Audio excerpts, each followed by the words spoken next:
నమస్తే, welcome to RP7 TV news. Nirmal నియోజకవర్గంలోని పలు హనుమాన్ ఆలయాల్లో పూజలు నిర్వహించిన డీసీసీ అధ్యక్షులు కూచాడి శ్రీహరిరావు, మున్సిపల్ చైర్మన్ గండ్రత్ ఈశ్వర్. హనుమాన్ జన్మోత్సవం సందర్భంగా మంగళవారం నిర్మల్ జిల్లా కేంద్రంలోని భాగ్యనగర్ హనుమాన్ మందిరం, భాగ్యనగర్ రాధాకృష్ణ ఆలయం, బంగల్పేట్ ధ్వరాజ హనుమాన్ ఆలయ, ప్రియదర్శిని నగర్ అభయాంజనేయ హనుమాన్ మందిరంలో డీసీసీ అధ్యక్షులు శ్రీహరిరావు, స్థానిక మున్సిపల్ చైర్మన్ గండ్రత్ ఈశ్వర్ తో కలిసి ప్రత్యేక పూజలు నిర్వహించారు.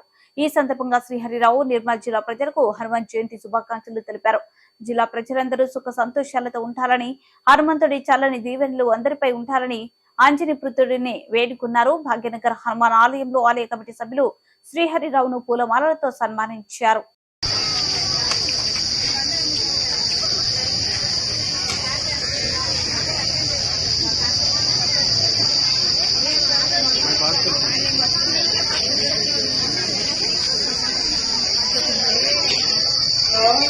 కాకినాడ కాలనీ